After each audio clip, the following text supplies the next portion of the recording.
Mike Owens here. Today I'm joined by Renato Moicano, who returns to action February 3rd, facing Drew Dober. Renato, great to sit down and chat. How are things with you today? Very good, my friend. How about you? Very, very good, my friends. All the better for talking with you.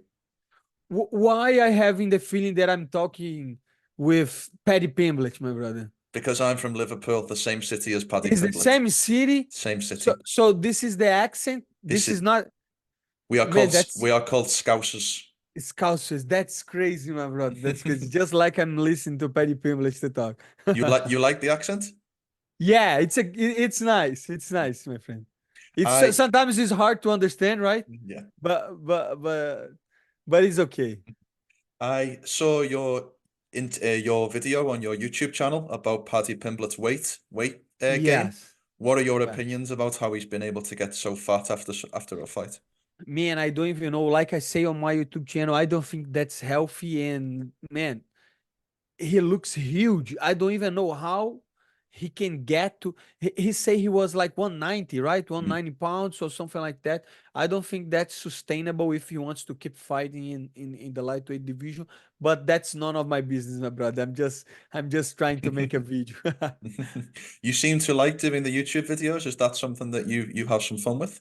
Yeah, I just have fun, I just have fun. I'm trying to throw some videos now and then and to talk about MMA that I like, that I love, and eventually I will try to do more like podcasts and stuff, but because I like to talk about MMA, but it's just for fun.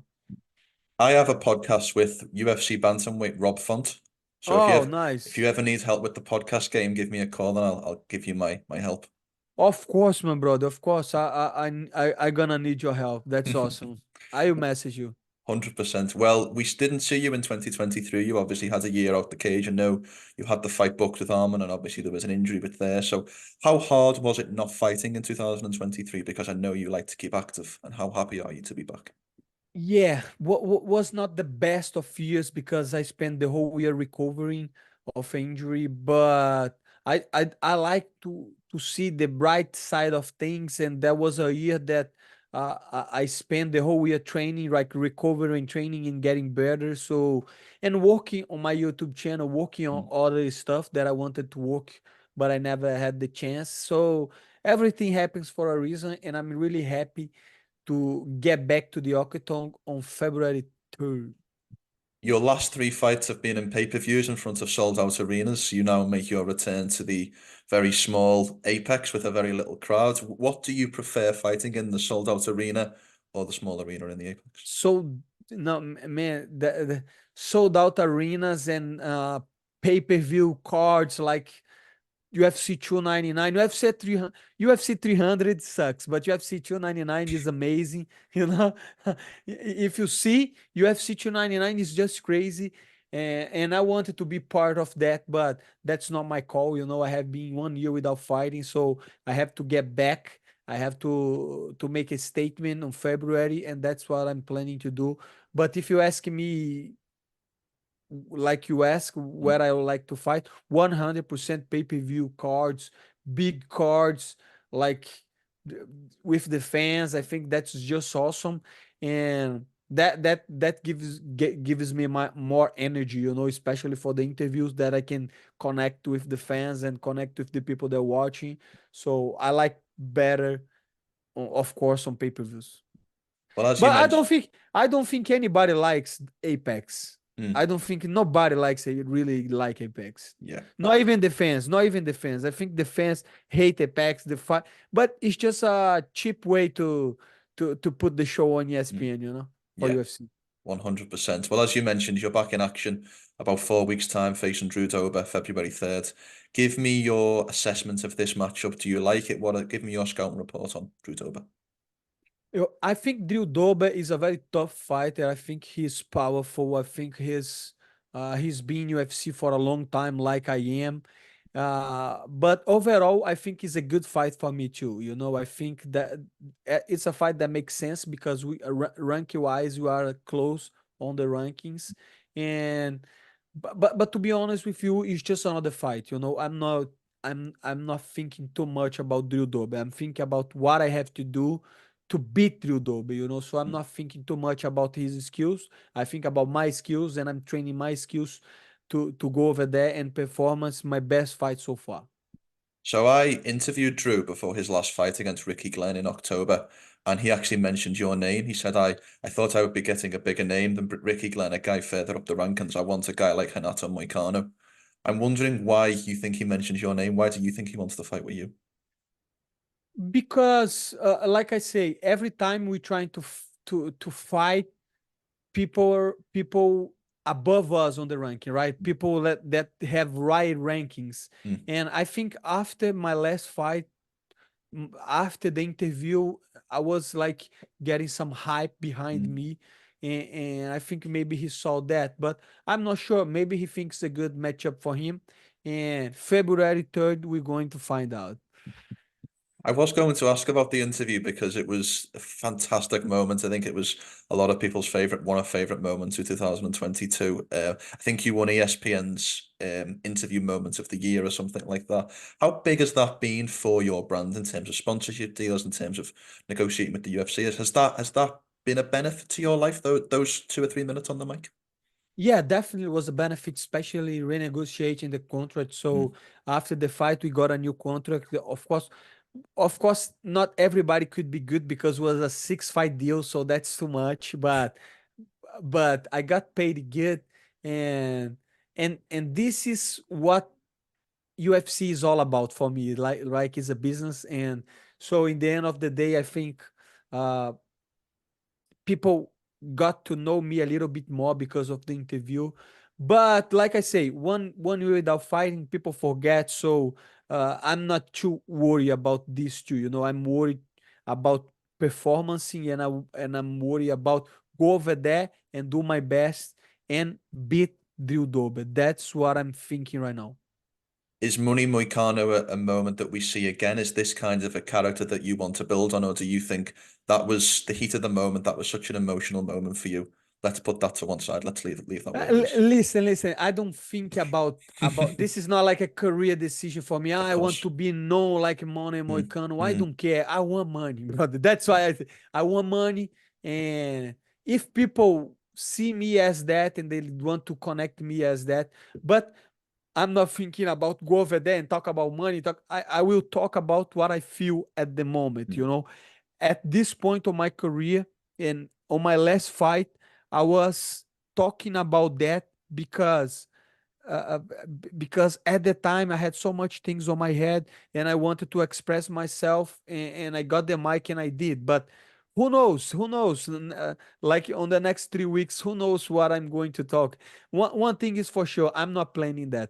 100%. I couldn't agree more. Let's talk about the fight. As we mentioned there, number 13 ranked versus number 15 in Drew. What do you think a win does for you in the lightweight Who is number division? 14? Who is number 14? Bobby Green. Bobby Green is still number Bobby 14. Green They is should kick 14. him out of the rankings, my brother, because that's what UFC is doing. But go on. I'm sorry. I'm the No, no, of course, of course. What did you think of Bobby's last fight versus Jalen Turner? man. Jalen Turner look good, right? He got the final short notice, and then he finished Bobby Green like that. I am just joking because Grant Dawson was number 12. He lost to Bobby Green, and they kicked him out of the Mm, rankings. And was the same thing with Matt Frevola when he lost to yes. Benoit Saint-Denis. So I don't care about what rankings are Bobby Green right now, and that doesn't make Mm, any, because the rankings they don't do sense anyways. Because if you see uh Benoit Saint-Denis, mm, let's take him for example. He beat Frevola, was number 14 or 15, yeah. and then he got number 11.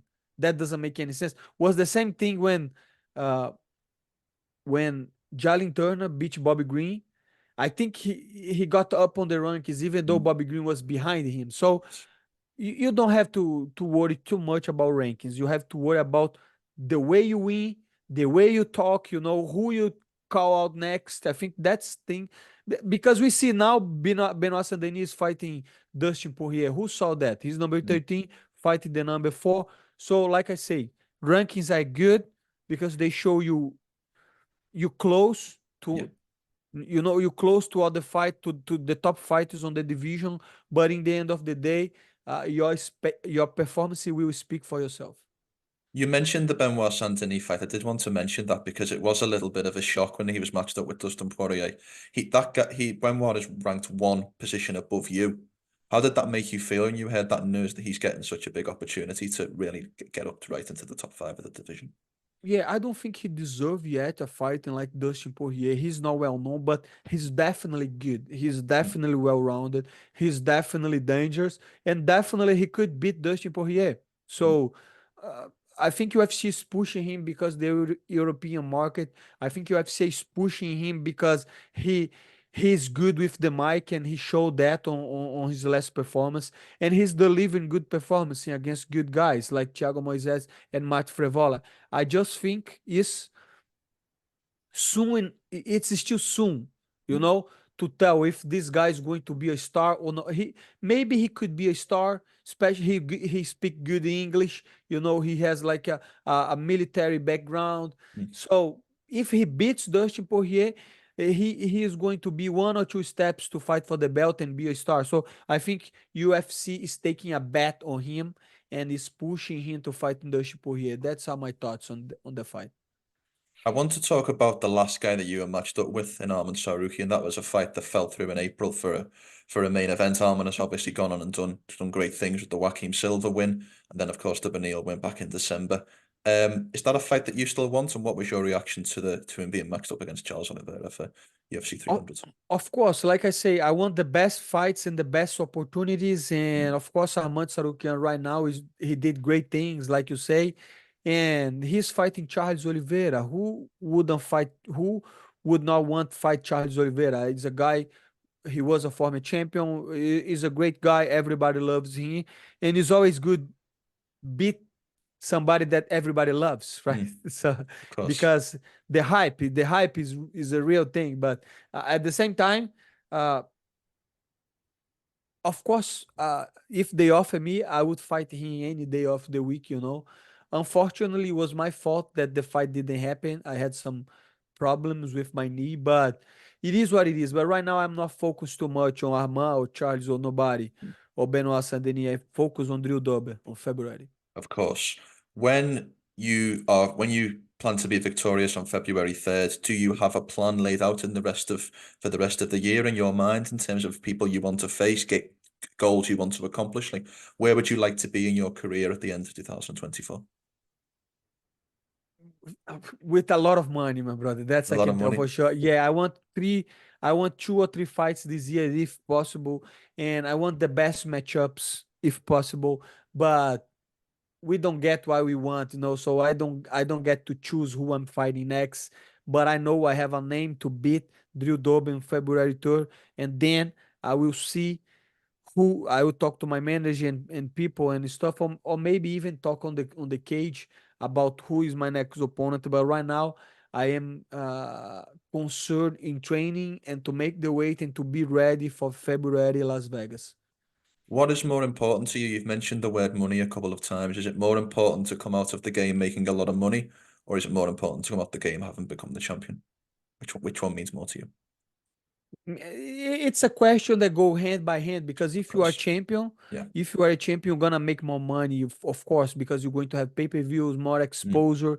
But at one point on the beginning of my career, I didn't care about the money at all. You know, when I start, uh, because if you planning, and that's my advice to you, like young kid that wants to fight MMA, if you want to fight MMA for the money, stay away from an Mm. MMA, you know, because it took maybe 5, 6, 7 years, 8 years, and I start to see money, Mm. little money. And then you have to be so when you get to the UFC, you're gonna get paid like 10 and 10, and then but after before that, no money at all, my brother, no Mm. money at all. So my whole thing was to be champion, was to compete. But then I start a family, I have a kid now, and I have to make something of it, you know, because in the end of the day, I don't want to have to work every day after I done with this because I work really hard. So right now it's all about the money. But of course, if you can be champion, it's going to mean more money. But my whole thing about talking about money and fame and all that kind of stuff is that's so fast that doesn't matter. Mm, The love from the fans, that doesn't really matter. What mm. matter is like your family and what you build through your career, and that's what I want to build. I want to build a lot of stuff, and and of course we love fans, but family first. I couldn't agree more, my brother. And I do not intend to fight. I just intend to cover your great careers and to talk with you guys. May I ask, to your left-hand side, across your left shoulder, I can see a pair of framed UFC gloves. Ah, yeah. May I ask what fight? So you've got those on your chair, and to your across your other shoulder, you've got a pair in a frame. If you just look to your Ah, left. yeah, that fight. So which fight is that from? I don't even know the fight, my brother. He's just for the YouTube. But that fight, I think, was josealdo. Aldo. I know that was a Yeah, big moment to you to fight your hero. Was that that important was a moment? big moment. That was a big moment for sure. Josealdo was a guy that I always look to, and to be really honest with you, I didn't even want to fight him. If I am be honest, I Mm, didn't want to fight him because he was my hero, and unfortunately or fortunately, I don't know, I had to fight him, but I lost. But it is what it is my history, and I am proud of it. yeah. And now I want to build all the career and the lightweight. I am doing that, and what I like about lightweight that we don't have yet lightweight legends on Brazil, so Mm. like I don't have to be worried about that. 100%. Last question from me, Renato, and thank you so much for your time. I've really loved chatting to you today. What I would like you to do is give me a walkthrough of the perfect day on February 3rd. So, in a perfect world in your mind, how do you see the entire day playing out? What happens when you wake up in the morning to when you go to sleep at night? Yeah, that's a good question, my brother. The perfect day, I wake up like let's say 8 or 9. I have my breakfast, and then I in the morning I do some light work with pads and stuff just to get the feeling, and just to have a little bit of warm up. Then I have lunch. I eat, and then I go to sleep on the to rest on the afternoon, and I go to the fight, go to the apex. I'm getting ready, uh, doing mitts and stuff, and then I go over there, finish Drew Dober on the first round, and say Moicano wants money. I love it. That's going to be perfect. I love it. Renato, it was great to sit down and chat with you today. It's great to see you back in action in a couple of weeks' time. Thank you for the time and good luck with your next fight. Thank you so much, my friend. Have a great day.